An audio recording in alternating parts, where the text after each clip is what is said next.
चंदेरी से संजना डिंडोडिया, इनकी जिज्ञासा है महाराज श्री के चरणों में नमोस्तु। महाराज श्री, जब घर में किसी व्यक्ति की मौत हो जाती है तब घर के लोग 13 दिन तक उनकी फोटो के आगे दीपक जलाते हैं और धार्मिक चीज़ें पढ़ते हैं। महाराज श्री, ये ठीक है क्या? और महाराज जी, हमारे घरों में अगर सोल सूतक हो जाती है तो मंदिरों में हमको गुल्लक में पैसे और दान देना चाहिए या नहीं? कृपया समझना। पहली बात, मरने के बाद जो भी क्रियाएं की जाती हैं ये सब व्यवहारिक हैं। धर्म शास्त्रों में ऐसा कोई उल्लेख नहीं। प्राण निकल जाने के बाद, डेड बॉडी को जलाने के बाद कोई भी क्रिया के संबंध में कोई भी जैनागम में कहीं उल्लेख नहीं। बड़े बड़े चक्रवर्ती राजा महाराजाओं का मरण हुआ लेकिन कुछ भी नहीं किया जाता। जलाने के बाद कुछ है ही नहीं, ना तो बैठक है, ना सिर का मुंडन है। मरने के बाद ना उस शरीर का श्रृंगार है। कई लोग कपड़े पहनाते, श्रृंगार करते, पैर छूते, परिक्रमा लगाते। ये सब जो परंपराएं हैं, ये सब परंपराएं लालच के वशभूष आई हैं। क्योंकि पूजा पाठ होंगे, पुराने कपड़े होंगे, किसी को मिल जाते हैं, तो ये सब क्रियाकांडियों ने बना लिए। वस्तु रूप से इनका कोई औचित्य नहीं है। आत्मा निकल जाने के बाद शरीर का कोई भी औचित्य नहीं, किसी भी प्रकार किंचित मात्र भी उसका कुछ नहीं। इतना अपावन हो गया कि वो जहाँ रखा जाए वो अशुद्ध हो जाता है। छूले हुए तो कोई अशुद्ध हो जाए, ना छुए उसकी अर्थी में ही चला जाए तो अशुद्ध हो जाए। इसलिए जैनागम में इन सब परंपराओं का कोई भी उल्लेख नहीं है और न ये करना चाहिए और न इनका कोई महत्व है, न इनसे कोई उस आत्मा का संबंध है, न कोई भी संबंध है। रही बात दान की बात है, तो वह तुम्हारे साथ रहा है, इतना सब कुछ तुम्हारा सहयोग किया है और बुजुर्ग आदि हैं तो वो इतनी बड़ी संपत्ति छोड़ के गया है, तो उसके नाम से दान देना उचित लगता है।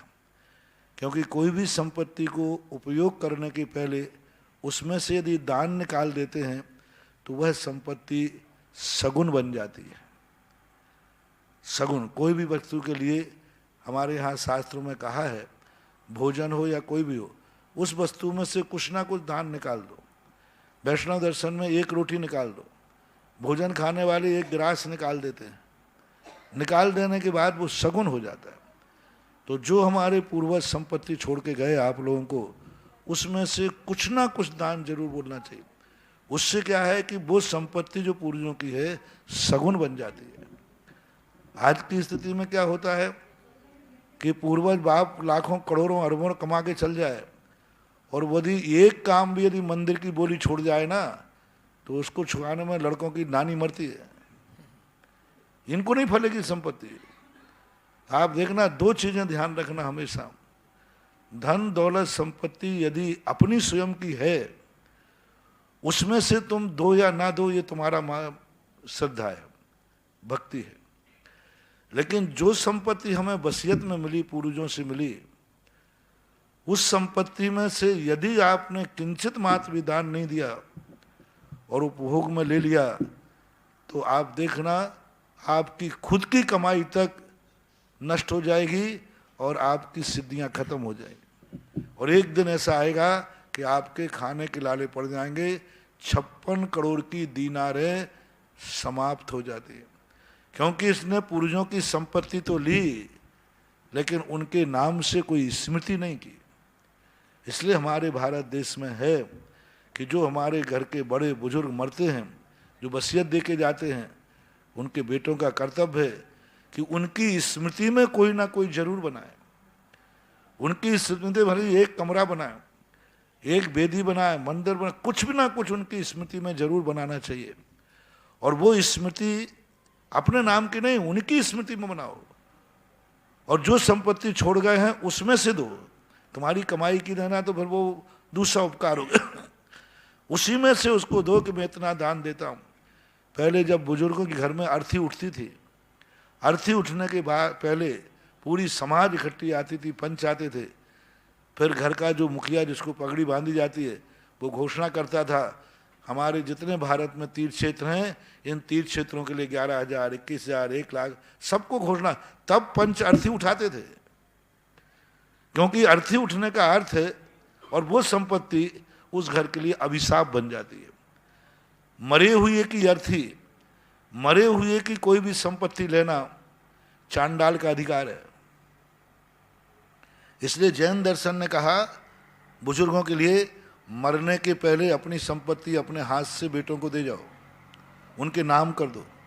जो संपत्ति माँ बाप अपने हाथ से बेटे को दे के जाते हैं वह तो भेंट है, प्रसाद है।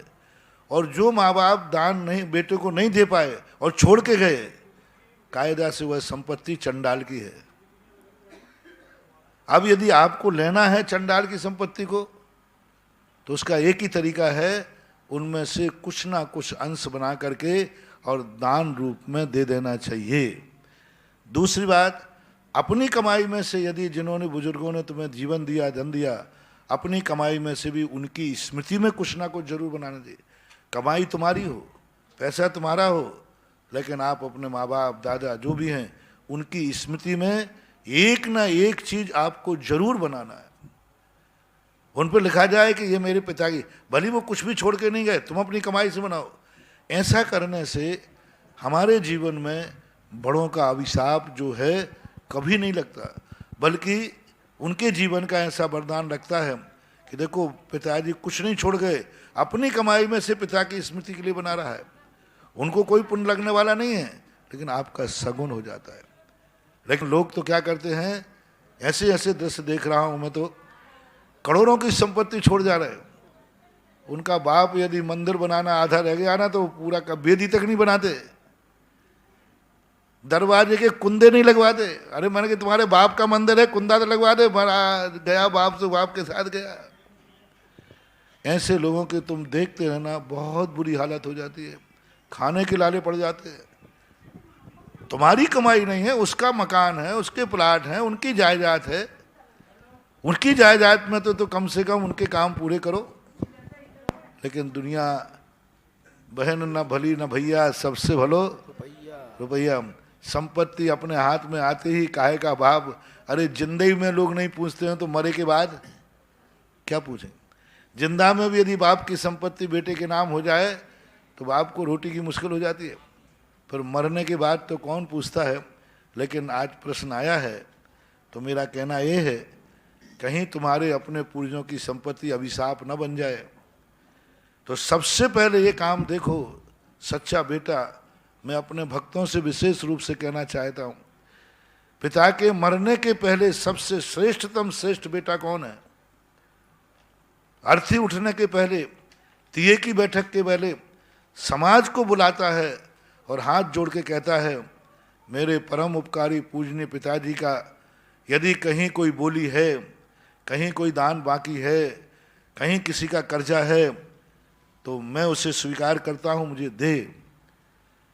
अर्थी पे नहीं तो तिये की बैठक पर तो यही बैठक होती है मूल, और कोई बैठक नहीं होती है, ये रोने गाने की बैठक नहीं है।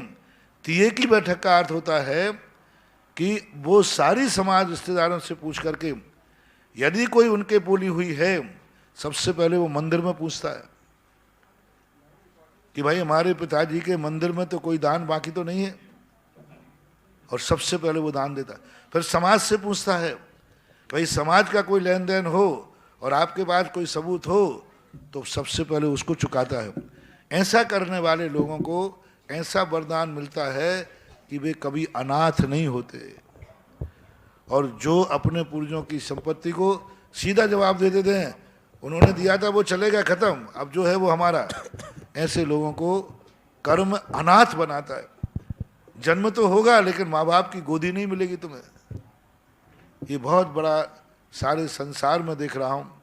मैं सारी दुनिया से कहना चाहता हूँ कि इतने निकम्बे मत बनो कि माँ बाप के अधूरे काम भी अधूरे रह जाएं। सबसे पहला काम सोचो, जो मेरे पालनहारे हैं, जो मेरे संपत्ति देने वाले हैं, पहले हम उनके अधूरे काम पूरे करेंगे, उसके बाद ही हम उसको हाथ लगाएंगे। बचेगा तो खाएंगे, नहीं बचेगा तो कमा के खाएंगे, लेकिन पूर्वजों के काम पूरे करेंगे। ऐसा होना चाहिए। लेकिन आज बड़ी विचित्र स्थिति हो रही है। इसलिए दान देने में कोई बाधा नहीं, गुल्लक में दान दो। अर्थी, अने मैं तो कह रहा हूं, तो आप तो सूतक में कह रहे हो, अभी अर्थी सामने रखिए, उस समय आप दान दे सकते हो। सबसे श्रेष्ठतम दान है जो अपने बाप की अर्थी पर दान बोलता है। आरती उठाने के पहले दान बोलता है, सबसे श्रेष्ठतम दान है वो, क्योंकि उस समय वो उनके उपकार को सगुन के रूप में परिवर्तित कर रहा है। 12 से नवीन कुमार जैन की जिज्ञासा।